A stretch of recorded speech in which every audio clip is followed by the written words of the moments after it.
لیکن عام اعتبار سے آپ روکیں گے، دفاع کریں گے اپنی والدہ کا، لیکن اس پہ ہاتھ اٹھانے کی اجازت نہیں دی جا سکتی۔ کسی نے ایک سوال کیا تھا، ہم نماز میں بار بار انگلی اٹھاتے ہیں تو کچھ لوگ ہمارا مذاق اڑاتے ہیں، تو ایسے لوگوں کو کیا بولنا چاہیے؟ دیکھیے، اب کچھ جو بار ہوتا ہے کہ لوگوں کو کتاب و سنت کا علم نہیں ہوتا، اب لہٰذا مجھے بھی اس چیز کا علم ہے کہ ایک مرتبہ ایک صاحب میرے پاس آیا اور کہا کہ تشہد میں جو انگلی سے اشارہ کرنے کی حدیث ہے تو میں نے اس پہ عمل کیا، تو ہمارے گھر کے کچھ لوگ بولنے لگے کہ اس کا کیا ہے حدیث میں؟ تو حدیث میں الفاظ ابو داؤد کی روایت میں کہ جب ایک بندہ تشہد میں انگلی کو حرکت دیتا ہے تو اس کا حرکت دینا شیطان پر لوہے کی سلاخ سے زیادہ بھاری گزرتا ہے۔ تو جب میں نے وہ حدیث ان کو بتائی تو انہوں نے کہا پھر تم کیا کرنا، ایسا جب قیام بھی کرتے تو انگلیوں کرتے رہنا، رکوع میں بھی انگلیوں کرتے رہنا، اور سجدے میں بھی انگلیوں کرتے رہنا۔ تو گویا انہوں نے ایک طرح سے کیا کیا، شریعت کا مذاق اڑانے کی کوشش کی، چونکہ ان کو علم نہیں تھا۔ دیکھیے، سب سے پہلی چیز ہم یہاں یہ کریں گے، چونکہ لوگوں کو شریعت کا علم نہیں آج اس دور میں۔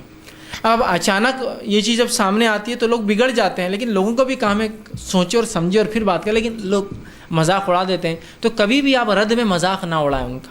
آپ ان کو سمجھانے کی کوشش کریں، اور اگر وہ نہیں سمجھ رہے تو وہاں سے خاموشی سے نکل جائے، اس لیے کہ کبھی کبھار ایسا نہ ہو کہ آپ ان کو سمجھانا چاہ رہے وہ نہیں سمجھ رہے، اور نہیں سمجھنے کی وجہ سے وہ بہت زیادہ گناہ گار ہو جائیں گے۔ ٹھیک، تو آپ ان کو بتائیے کہ یہ سنت سے ثابت ہے، آپ اس کا مذاق اڑانے سے پہلے جاؤ اپنے علماء سے اس کی اچھی تحقیق کر لو۔ ٹھیک ہے، آپ جو کر رہے ہو غلط، صحیح میں بات نہیں کرتا ہوں مولانا، میں جو کر رہا ہوں غلط ہے کہ آپ پوچھو ان سے، اور اس کے بعد آ کر بات کرو۔ اس طرح سے مذاق نہ، ورنہ کیا ہوتا ہے، ہم ایک عمل شروع کرتے ہیں اور ہم اس کو اس انداز میں بتاتے ہیں کہ مذاق اڑانے پر مجبور ہو جاتا ہے، پھر وہ مذاق اڑا کر ایک طرح سے شریعت کا مذاق اڑا دیتا ہے۔ تو ہم بچے کہ کہیں ایسا نہ ہو کہ ہم وجہ بن جائے لوگوں کی کہ وہ شریعت کا ہمارے ذریعے سے مذاق اڑائے، تو آپ ان کو سمجھائیں۔ اب رہا معاملہ وہ لوگ جو آپ کا مذاق اڑاتے ہیں تو ان کو آپ سمجھائیے یہ جو انگلی کی حرکت ہے یہ آپ صلی اللہ علیہ وسلم کی سنت ہے، اور اس کا حکمت آپ نے بتائی کہ شیطان پر شاخ گزرتی ہے، اور صرف قاعدے میں، ورنہ وہ قیام میں وہ جو مذاق اڑا رہے تھے تو ان کو میں نے کہا تھا آپ سمجھائیے اپنے رشتہ داروں کو کہ آپ مذاق مت اڑائیے، پہلے غور کر لیجیے اگر یہ سنت ہوا تو۔ ایک مرتبہ ایسی ہوا، ایک صاحب بڑا مذاق اڑانے لگے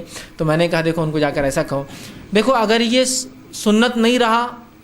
تو ایک الگ بات ہے، تمہارا مذاق کا کوئی مسئلہ نہیں، لیکن اگر یہ سنت ہو گیا تو تم کس کا مذاق اڑا رہے ہو، سوچ لو بولنا۔ تو آدمی پھر بہت احتیاط کرتا،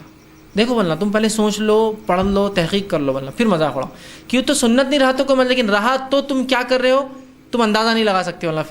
پھر وہ آدمی ڈر جاتا، نہیں بھائی بات صحیح۔ ہم لوگ کیا کرتے، اپنی ضد میں، ہماری جماعت کی کرتی تو ہم کریں گے، ضد میں سمجھاتے، اس سے سامنے والا اور مذاق میں بڑھتا جاتا اور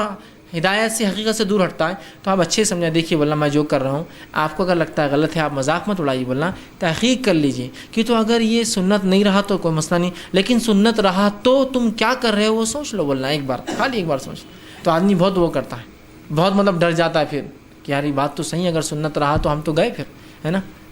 بہت آدمی پھر گھبرا جاتا ہے اس چیز سے۔ تو ان کو بتائیے اگر سنت رہا تو ایسا کئی لوگوں کو بتایا گیا تو بہت گھبرا گیا، تو آپ ان کو بولیے دیکھیے آپ مذاق اڑا رہے ہیں بولنا، اگر یہ سنت نہیں رہا تو ٹھیک ہے بولنا، لیکن اگر سنت رہا تو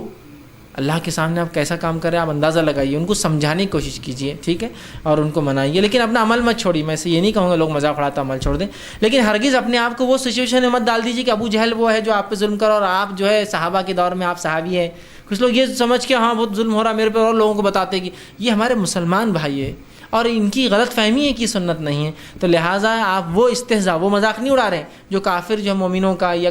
کافر صحابہ کا مذاق اڑاتے تھے، یہ تو لا علمی سے ہو رہا ہے۔ تو لہٰذا آپ اس فیز میں جا کر کہ میں صحابہ کا رول ادا کر رہا ہوں یا ابو جہل کا رول ادا کر رہے ہیں اور ان کو پڑھنے دیتے جاؤ تم تو ایسا ہوں گے ویسا نہیں، وہ ہمارے بھائی ہے، لا علمی میں کر رہے ہیں، تو لہٰذا ان کو آپ تاکید کیجیے دیکھو آپ مذاق اڑا رہے ہیں ٹھیک ہے، لیکن اگر سنت نہیں رہا تو، لیکن اگر سنت ہوا تو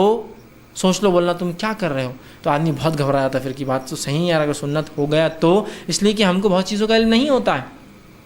ٹھیک، اور بہت سی بار ہم علم دیکھیے زندگی بھر کبھی کو اور علم سیکھتے ہیں، بہت سی بار کیا زندگی بھر کبھی کو اور علم سیکھتے ہیں، ٹھیک، اور ہر چیز کا علم مکمل طور سے ہر کسی کو ہوتا بھی نہیں ہے، یاد رکھیے ہوتا ہے کہ ہر کسی کو ہر چیز کا علم نہیں ہوتا ہے، آدمی زندگی بھر بھی سیکھتا رہے تو دین کا علم آتا جائے گا، آدمی سیکھتا جائے گا اور آگے بڑھتا جائے گا، ٹھیک ہے، تو لہٰذا آپ ان کو سمجھانے کی کوشش کریں، اور ہم بھی کسی بھی شخص پر مذاق نہ اڑائیں کہ ہم کو ایک سنت مل گئی ہے